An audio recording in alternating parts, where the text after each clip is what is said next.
my mother passed away in January और मैंने जिंदगी नामा का शूटिंग किया मार्च में. So exactly the first project that I went on floor was And you played a mother here. and I played a mother.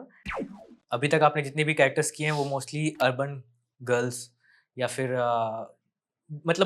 जो Marathi characters थे वो उस पे बेस्ड किए थे, बट जो जिंदगी नामा में कैरेक्टर है बिहारी रूरल लेडी का, तो और उसमें भी एक और एस्पेक्ट था यार कि उसमें आपके डायलॉग्स, जैसे हमने बात की, डायलॉग्स बहुत कम थे, ना के बराबर डायलॉग्स थे, तो कितना मुश्किल हो जाता है ऐसे जोन में एंटर करना एज एन एक्टर और फिर शाम होते ही रैप अप, फिर उस जोन से बाहर आना. जिंदगी नामा का शूट एक्चुअली बहुत ज्यादा नहीं चला, तो टोटल हमने कुछ 6 दिन का शूट किया था, उसमें से श्वेता का 3 दिन शूट था, मेरा 3 दिन शूट था. अच्छा.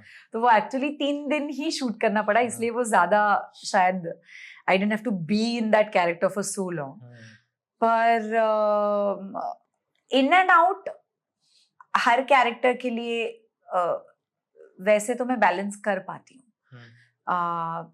सेट पे हमेशा आई try and B in that space, पर अगर मैं सेट से एक बार पैकअप करके गाड़ी में बैठ गई वापस घर जाने के लिए, तो आई ट्राई टू बी मी, क्योंकि वापस अगर मैं वो उसका दर्द और उसकी तन्हाई अगर मैं घर पे लेके जाऊं तो मैं खुद जी नहीं पाऊंगी.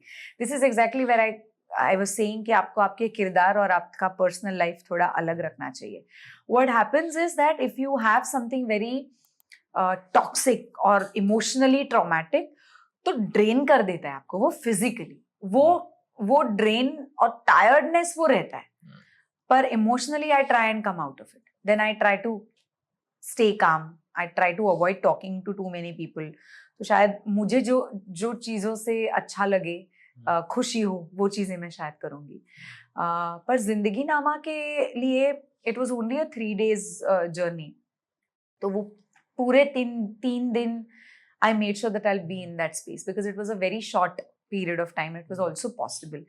And to play that character, वो तो शायद मेरे लिए magically भी हो भी गया, very unfortunately also, because my mother passed away in January और मैंने जिंदगी नामा का शूटिंग किया मार्च में. So exactly the first project that I went on floor was And you this. played a mother here. And I played a mother. I played someone who was going through a trauma, who had anxiety, fear, panic, and I think I had that pain in me somewhere. So not that every time you use things from your personal experiences as an actor, you keep observing things.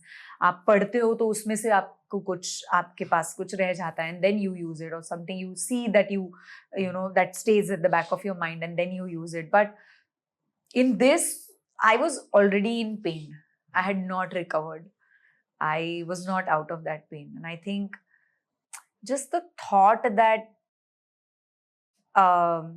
she's, the only answer Vaidehi has is to take her own life away and kill herself.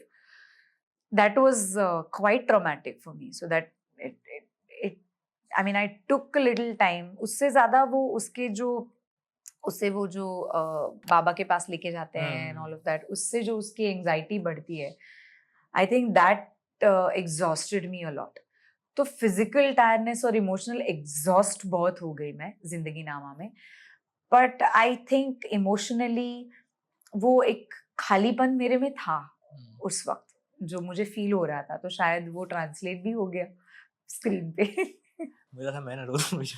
अरे मैं हमेशा माँ की अगर बात करो तो मैं रो देती हूँ, लेकिन शायद माँ को अभी गुजर के 2 साल हो गए. पहले 1 साल में तो मैंने कभी माँ के बारे में बात भी नहीं की. एक बार कभी किसी ने इंटरव्यू में मुझसे कुछ पूछा था इन मराठी इंटरव्यू में, तो मैं बात भी नहीं कर पाई. मैंने तो उसको बोला, मैं is it okay if I don't talk about it, क्योंकि मुझे नहीं पता मैं कैसे बात करूं अपनी माँ के बारे में. पर because I was very very very close to my mom and I still am, I feel. Last तक रुके हुए हो, मतलब क्लिप पसंद आई तो subscribe to digital commentary clips. और अगर क्लिप इतना पसंद आया तो सोचो फुल पॉडकास्ट कितना इंटरेस्टिंग होगा. Go to the description and check the link below.